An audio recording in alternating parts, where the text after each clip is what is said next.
If you're doing the recycling today, you're probably asking what happens to all those milk cartons, all that food packaging that we throw away. And this week, on the other side of the world, negotiators are meeting in South Korea, hoping that they will secure the world's first treaty to fight against this kind of thing, plastic pollution.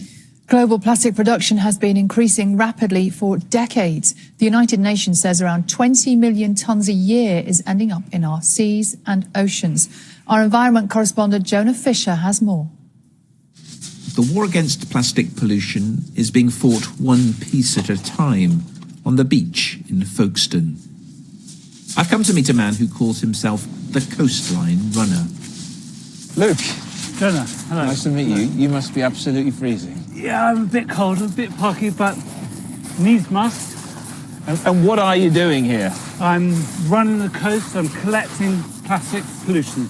There's just so much of it on our beaches all around the world. Luke has run up the east coast of England and into Scotland, picking up rubbish along the way. So far, he says he's gathered more than 700 kilos. How do you feel when you're picking up other people's litter? I feel desperate, I feel a bit angry, and that makes me run even further. And I just feel we've got to start considering our environment rather than just treating it like a bottomless waste bin, because it's not. Sadly, the amount being cleaned up is being dwarfed by the plastic that's getting into our seas. The United Nations thinks it's about 20 million tonnes a year. That's the same as a rubbish truck emptying its load into the sea every minute of the day and night. And it's getting everywhere. In particular, the tiny microplastic particles, which can come from, among other things, our clothes and car tyres. We find them from the highest mountains, some of our studies near the top of Mount Everest, right down to our deepest oceans. We find them from the poles to the equator. We need to be concerned because it will be incredibly difficult to remove microplastics from the environment. Once they've entered the environment, they're going to stay there and they're going to persist. So what can be done? Well, this week, negotiators from around the world are in South Korea, trying to agree on an international, legally binding treaty to hopefully turn the tide on plastic pollution.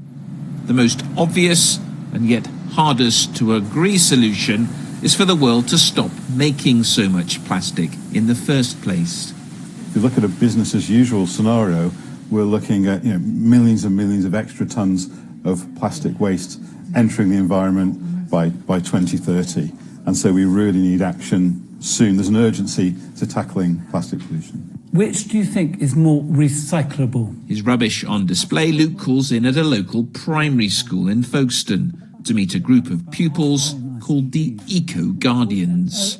So what would they say to those negotiating a plastics treaty? There's so much plastic in the ocean. Like every second, animals are probably dying from eating one little bit of plastic. All like packages with polystyrene in them should just be like completely banned. Try to reuse plastic bottles if we get them, but try not to use them as much. I want like just everyone to recycle, and maybe like we could have like an art day where we make clothes of like art designs out of like plastic.